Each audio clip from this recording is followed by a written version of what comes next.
We are going to go ahead and get started. Thank you very much for coming.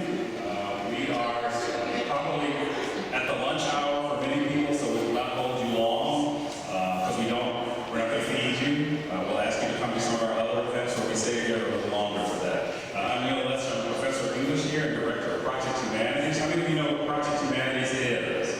Wow, you're holding up your hand. Does everybody have a button that actually has a hand on it too? Yes, who doesn't have a button? Be sure to get a button. If you're not a button wearer, pass on the button to somebody else and say, Project Humanities is about talking, listening, connecting. And when people say talk to the hand, we're going to borrow that and say they're talking about us. Project Humanities has been around for about 3 years, and the expressed objective is to get people understanding, demystifying, participating in humanities events and research across disciplines, professions, communities. And this is one of those biannual kickoff events where we come up with a theme and we have people participate in any way that he or she prefers to participate. This particular focus is humor, seriously. And the idea is not only to have a bunch of comic performances, but to tease beneath the layers of what it means to laugh and what does it mean to identify and to participate in humor. And we have had a range of activities starting on Monday night that dealt with humor and culture. We've dealt with humor and gender. We've dealt with humor and race. Yesterday was humor and health, humor and business tomorrow night. And this is a very special event for us because it's the very first time that Arizona State University has ever tried to identify ASU's funniest teacher. So thank you for participating, and thank the nominees for agreeing to allow themselves to be part of this event. So I'm going to ask part of the team to come up. This is a student-driven event, and I want students to be at the center of carrying the rest of this event out. So I'll introduce the events and student coordinator, Johnny Martin.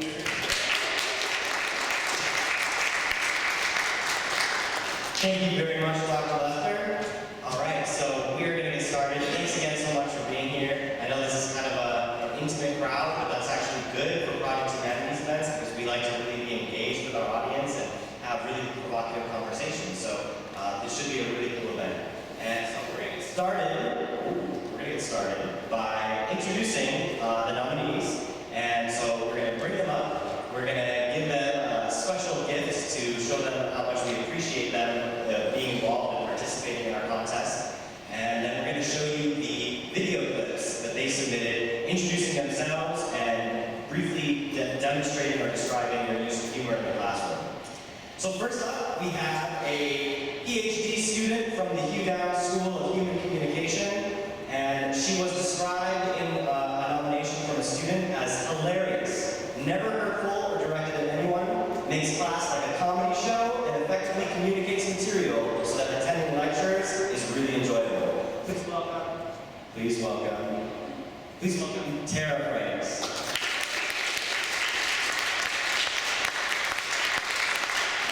We're going to give you a special trophy we have to show you how much we appreciate being part of our contest.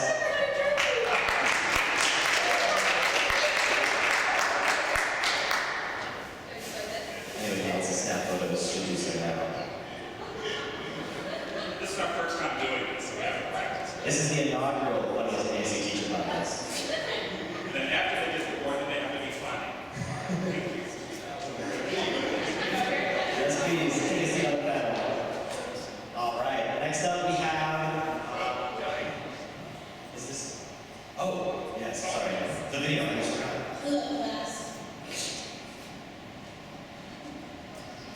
My name is Tara Franks, and I will be your instructor. Hi, my name is Tara Franks, and this is how I use humor in the classroom. Telling funny stories to help students understand course concepts. And that is literally how students danced. Another way I use humor in the classroom is by providing funny examples as exemplifies in course concepts. The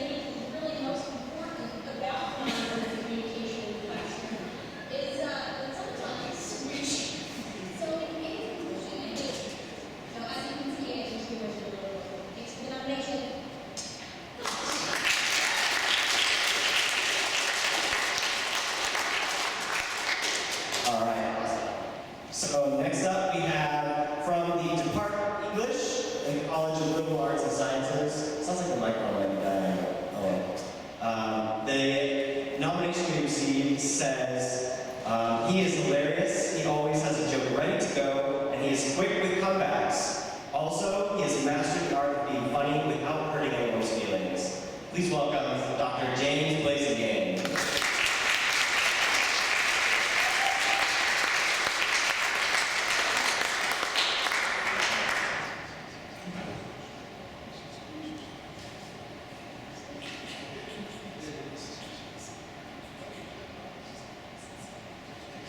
Awesome.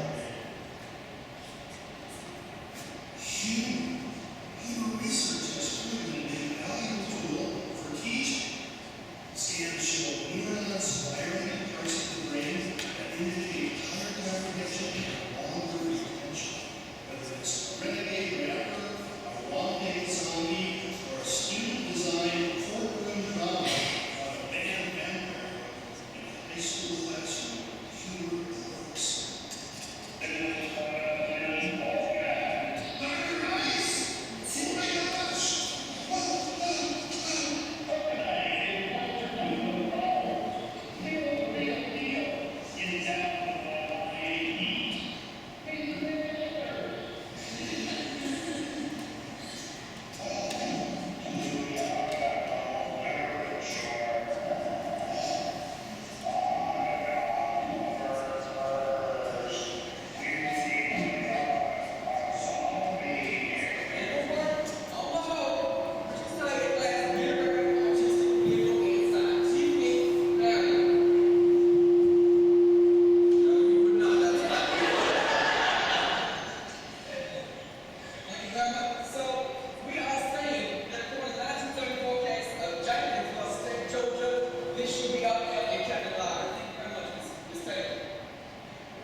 We have a criminal justice professor with the School of Criminology and Criminal Justice.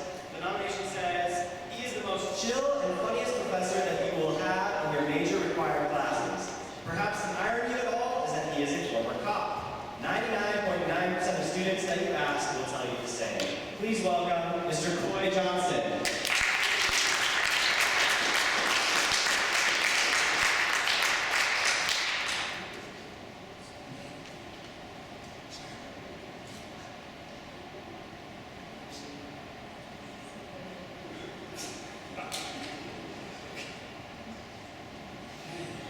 Professor at ASU, and I teach criminal justice. Practical jokes, whatever, just to try to keep the job going. I used to take sheet rain on phones. I said, "Ron Lewis listen to me around the eyes." And we sat by the window on the second floor, right by our cubicles. That was kind of the way the lives were, just full of humor. That's what we were. So when I came to teach at ASU, I wanted to model for my students and just let them know that that's okay. That humor is good. I encourage the students, use humor. Do a little practice or a hand up, teach them how to hold a little practice. Believe in doing stuff. That's really a good month. So beautiful officers were getting ready to enter into a series like a lunch time. I remember yelling out, "Freeze, there'll be some cheese." And I just, looked at the other guys and just kind of rolled my way. And they were like, "Are you kidding me?" But it's my next class. Thank you very much.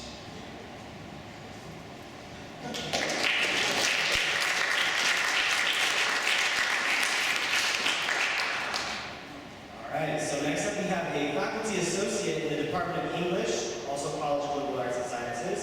The nomination says wonderful, intellectual, and witty humor, also very kind and patient with students, all around wonderful person. Please welcome Dr. Allison Parker.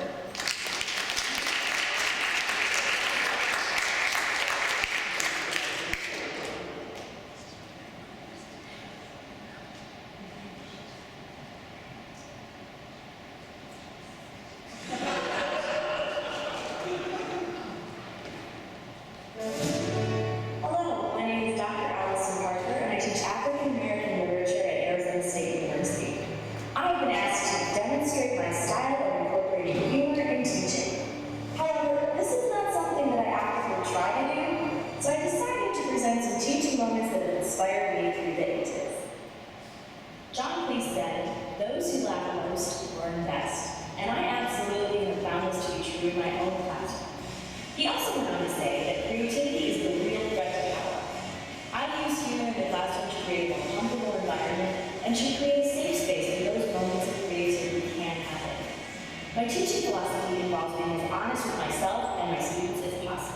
And out of that honesty comes laughter and learning.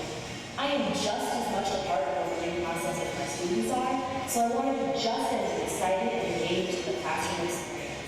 I find great joy in what I do and the students that I work with, and I think that joy should always be reflected in the classroom.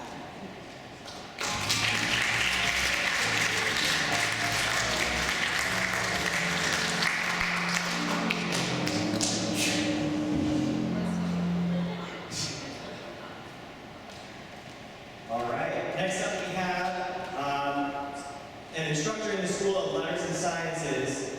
The nomination says, her classes are loaded with wit, humor, and laughter. She not only possesses these attributes herself, but she incorporates them in the lesson materials. If you don't smile in her class, there may be something wrong with you. Please welcome Catherine Reza.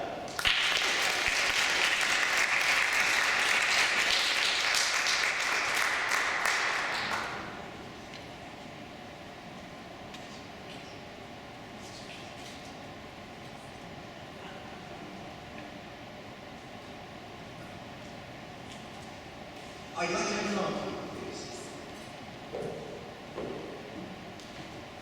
For I am Vader, Darth Vader, Lord Vader. I can tell you with a single thought. We're starting a track. No, I will not need a track. I do not need a tray to tell you. I can tell you without a tray with the power of the force, which is strong within me. Even though I could tell you with a tray if I so wish. Now the food is hot. I'll need a tray to put the food on. Oh, I see the food's hot. I'm sorry. I did not realize. Hello, Miss Reza. I was sick. In the hospital. One of my ovaries fell out. You are not female. You don't have ovaries. I mean, my appendix. One of my appendixes fell out. I don't see gay marriage as a slippery slope down to people marrying snakes. I see people marrying snakes as a step up the slope from gay marriage. We can save between $100 million and $200 million if we have a better medical malpractice reform. That's a weak public citation for any power. That's a little bit of a hyperbole to compare Arizona to Nazi Germany. First of all, Nazi Germany had a much nicer time. Arguments and necessary statements to establish a definite proposition. Arguments and intellectual process contradiction is just an automatic game saying anything the other person says. Isn't it? Thank you.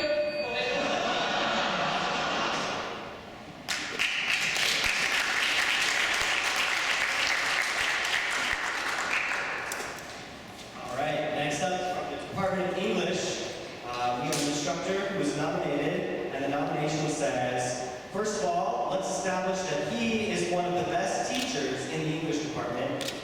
One thing, no one sleeps in his class and no one misses. You wish the class would never end, like a combination of TED Talks and The Tonight Show. Please welcome Dr. Don Milstein.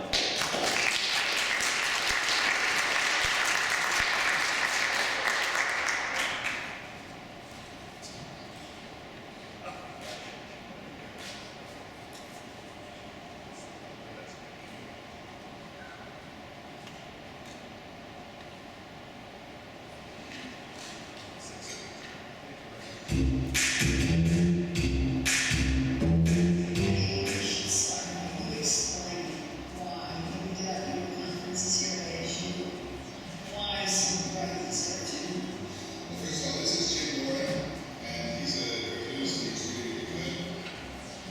And what does this say? He's really influenced, but he's trying to get more respectability on university campuses. Well, actually, you and I have done the first of the Irish college, and also for the English women teaching course, the English digital humor across the schools. And it's just when we talk about why humor is important. For instance, in psychology, we talk about traits, states, and behaviors. A trait is like having a sense of humor or a sense of irony. A state is like being in a giggly or a humorous or a drunken state of mind. And then a behavior is like telling a joke or doing something funny. When Don wears funny ties, like we go to lunch, the waitress is all with jokes and asking if he has a humorous tie on. He's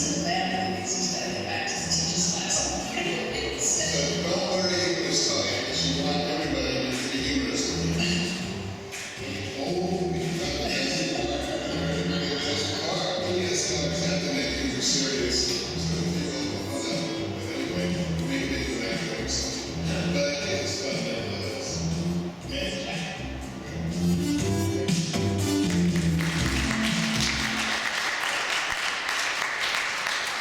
All right, and last but not least, we have an ASU Foundation Professor of History in the School of Historical, Philosophical, and Religious Studies.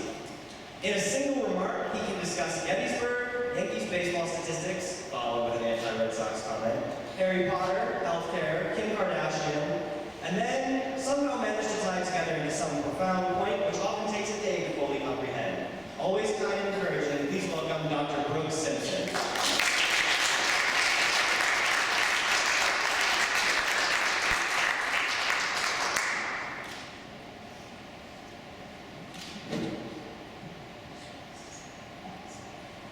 Hello there, I'm Brooks Simpson from Barrett Honors College and the Department of History at Arizona State University. And they tell me that I've been nominated for the funniest professor at Arizona State University. That in itself strikes me as amusing. He was all very useful in the classroom and allow people to understand and argue, and do so in a way that makes them smile. Perhaps some people get the point that might otherwise be difficult to understand. But a competition like this, there's something funny about it. You know, they say, we're all winners here. No, we're not. Only one of us will be. The rest of us, we're going to start crying. So best of luck to the rest of you.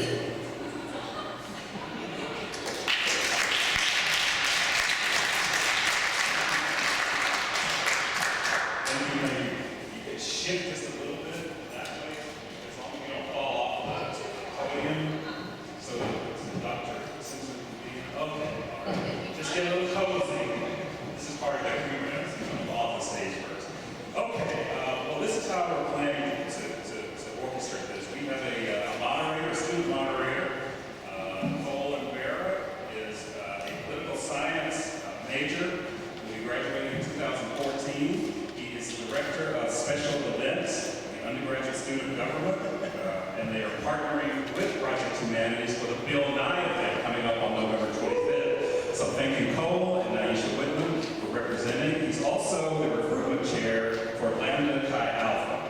If Cole would come on up, and Cole will ask a series of questions to the panelists and to engage in a conversation, and then we will invite the audience. I'll explain one thing about the process. The polling took place and it ended at 12:30 today. So there are lots of people who polled, and we will take a percentage of that to tally up the winners from your live votes today. And I will say that your live votes carry a higher weight than the polling results. So listen and learn, and then we'll vote. So let's welcome Cole to the stage. Cole.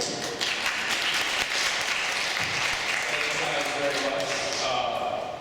Also, I was on the ASU improv troupe for a few years, so that warrants me being up here a little more than being recruited straight by fraternity.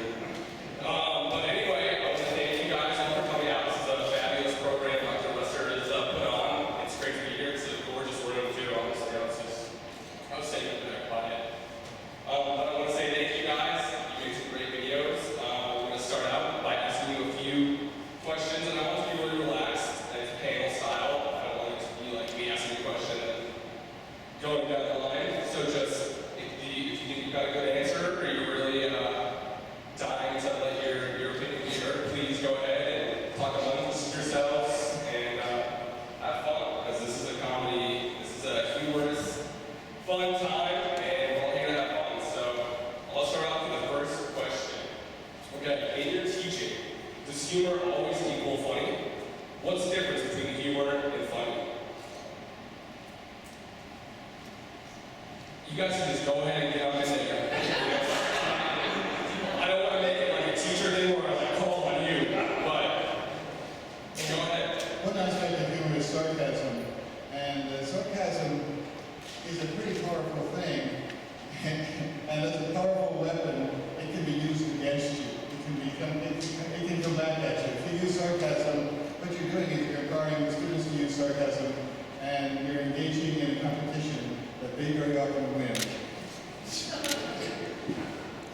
I interviewed Sherman Alexie when he was here a few years back and asked him why he talks about some just god-awful things from his life, but he does so using humor. He said that sometimes humor is the only way you can talk about something that's so very painful. He said the only other option is silence, and that isn't healthy at all. So funny and humor aren't necessarily the same thing.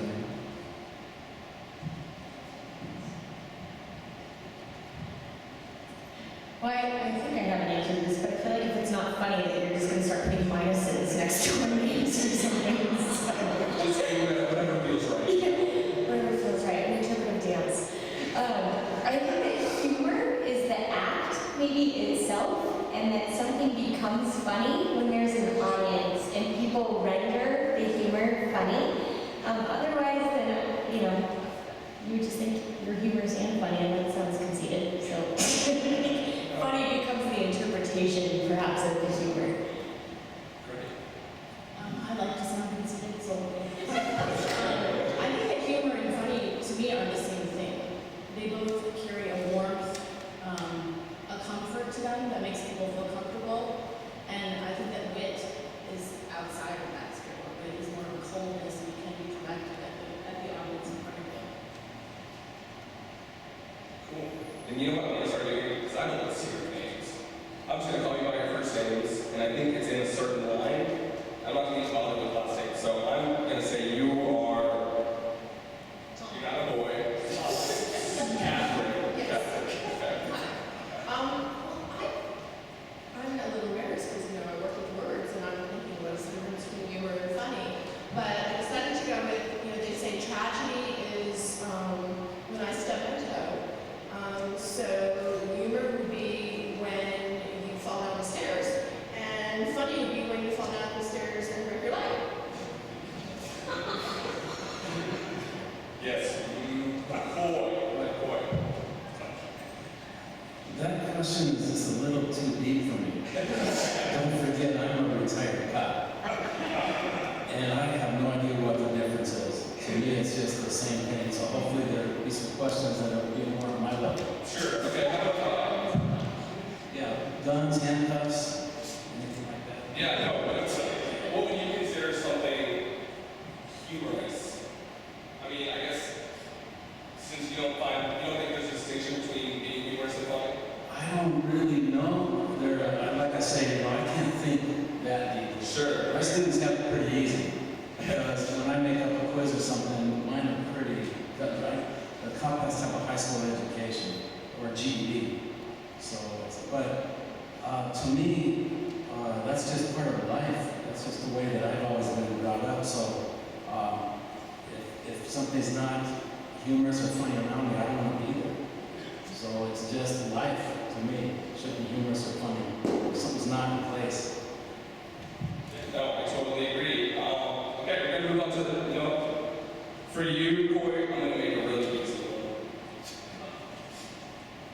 Who are your biggest comedic influences? Oh, easy, huh? Well, back in the old classic days, of course, I was like Chevy Chase, Steve Martin, Three Amigos. I mean, come on. Now, of course, it's your Owen Wilsons and some of Jack Black. I mean, just the ones that it's everything they do, even when they're not on the show, just all about them is just making people laugh. So I would say that those are the influences. Great. This question is open up to any of you guys too. So any comedic influences who really made a big impact on your life or your teaching style or something you emulate, feel free to go ahead and share that. I always felt that Johnny Carson was very effective because he knew when he was bombing. And at that point, when he knew he was bombing, he would try to rescue whatever going on at that point. So I think that there are times, in fact, and one of the things that's sort of odd about this entire enterprise is that very few people go into classroom deliberately trying to be funny. It's not like you have a list of jokes in front of you that you're going to spring on your unsuspecting and unfortunate students at an appropriate point in time. It comes in the moment. And most of the time you'll hit something, but sometimes you will miss with a grandeur that is breathtaking.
Well, I think the Marx Brothers and Chevy Chase's physical comedy, you know, he really was a masterful juggler.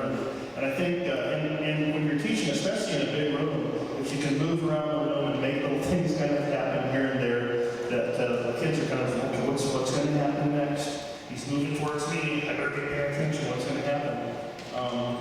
I always look through what's planned for the class period and look for the boring ones. Because I have the attention span of a gnat. And when I was a student, oh my gosh, I would fall asleep. Teachers called on me just to get me in trouble. So like the syllabus. Oh my God, what's more boring than the syllabus? So I put together a little animation of Mr. Spock and Nina from the Black Swan, and they're having a conversation about the syllabus, and at least it's more interesting. I'm going to go the family route too and say one of the biggest comedic influences is my Uncle Jim. He looks exactly how that sounds. He is this gigantic man, and he has two missing front teeth, and I kid you not, he was struck by lightning. Which you're laughing right now because that's uncomfortable and hilarious. It's so strange. So I remember as a kid, he would tell these wild, just straight wise stories. And we used to believe them until I was about 27. And that's when I really got the idea that stories were so important as a space for people to understand things. And so that's definitely, I think, one of my comedic influences. And then if I had to go the route of sort of, I guess, actors and famous comedians, I think Robin Williams is fascinating. He's a little bit of a crazy man, right? I'd love to see his doctor checkout one day. But I think his ability to do impressions is absolutely fascinating. And then, of course, who doesn't love living in a van down by the river? I mean, we got it. All right, well, thank you guys. I mean, I have to agree, those are a lot of great comedic influences. So mine, personally, I mean, I think also Stephen Colbert is someone who speaks across generations, people as young as myself, and as old as some of you guys. Just kidding. But this is... See, now that's called humor, but it's not really fun.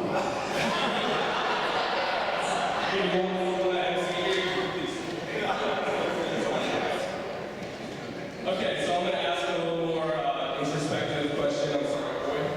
What roles do students play in your use of humor in the classroom? So, I mean, obviously, you need students there because without them, you're not funny.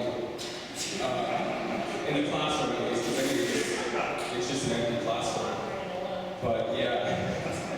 But please, you know, I tried to avoid going down the line. It just didn't work last time. So maybe just give me a little nod. I'll give you a nod back.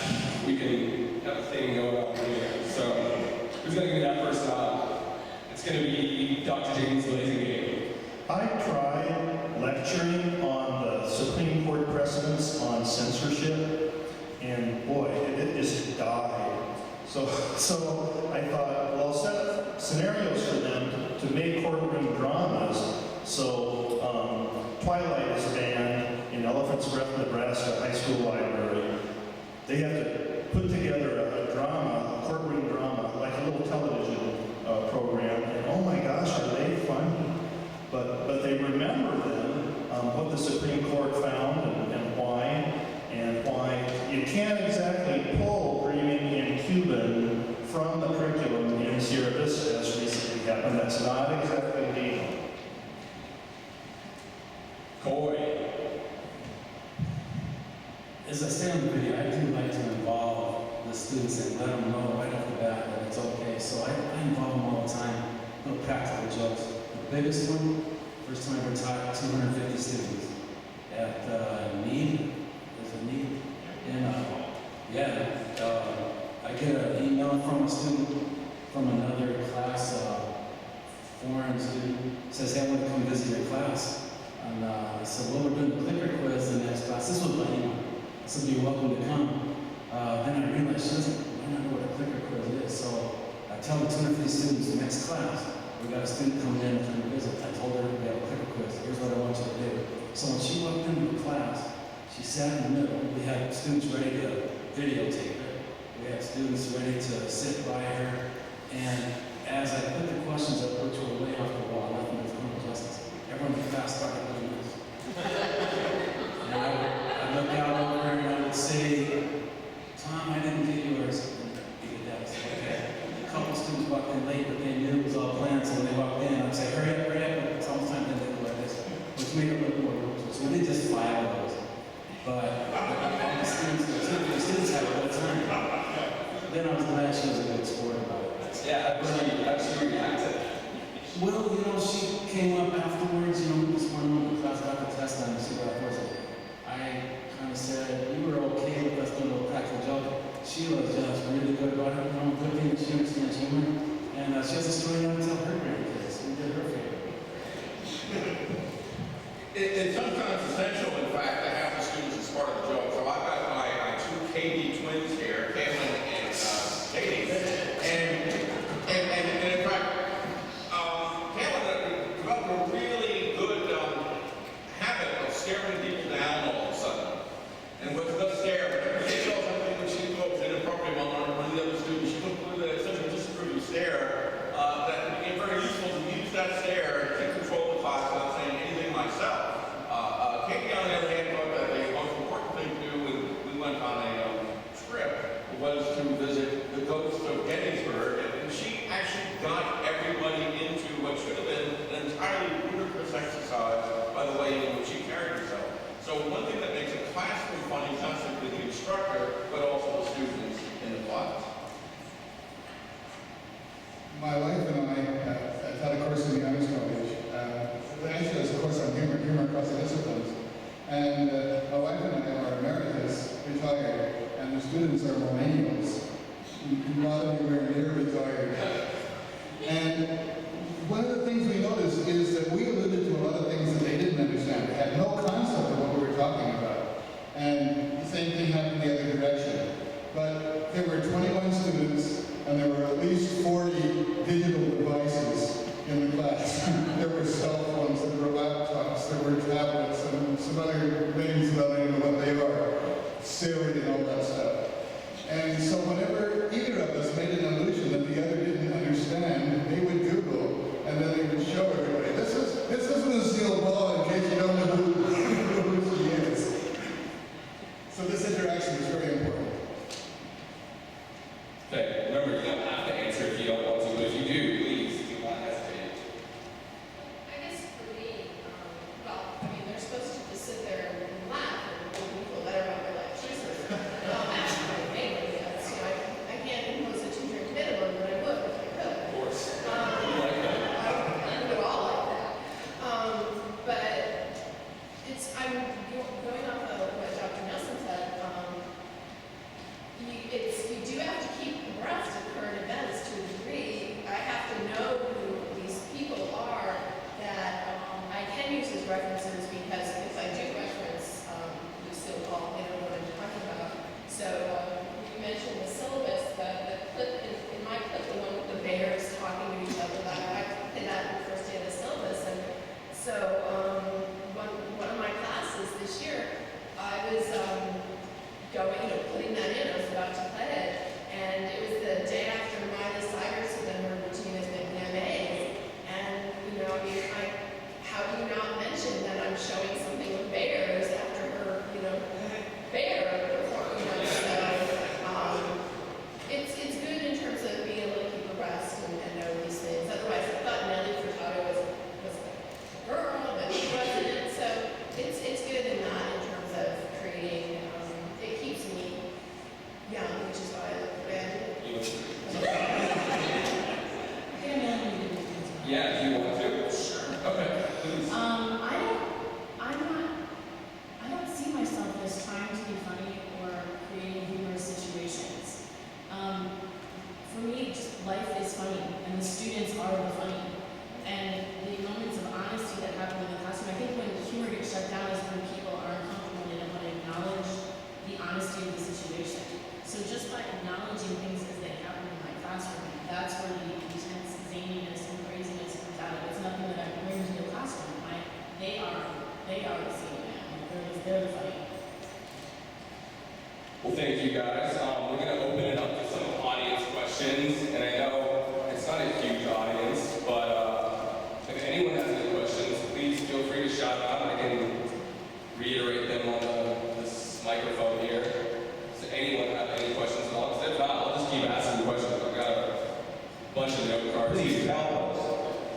They don't want to hear from me anymore. So, anyone, any questions? I'm not gonna rule you guys here and stay here for a long time. But if you do, yes, ma'am, please. What do teachers want the students to do to help make fun?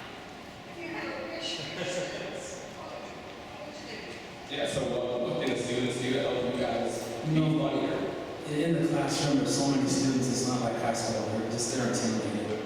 So you gotta start out early on, breaking the ice and letting them know that it's okay to effectively encourage them. So when we do presentations, you can do group presentations, you can't really do many individual.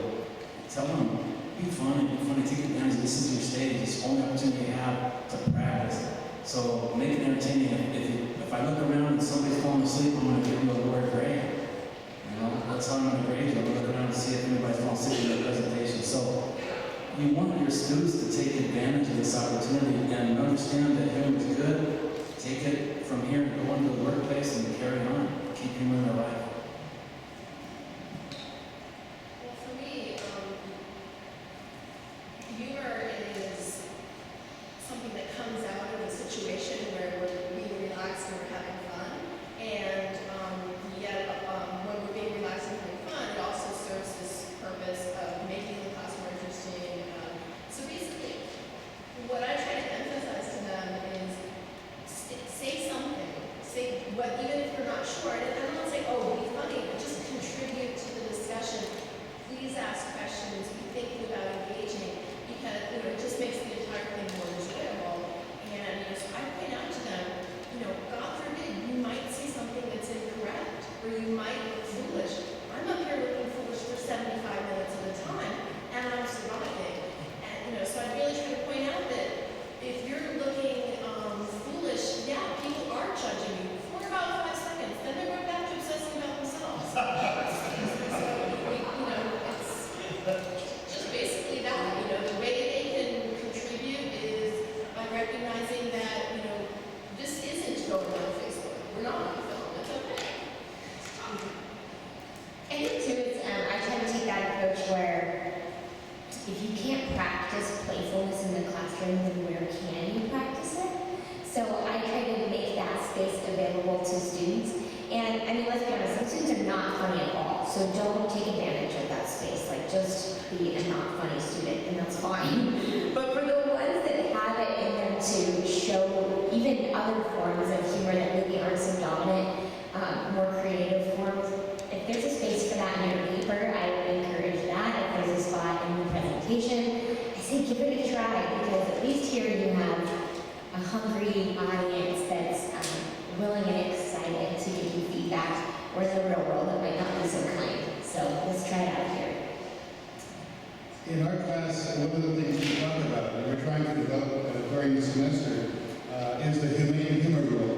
The original humane humor rule is never target something that a person can't change.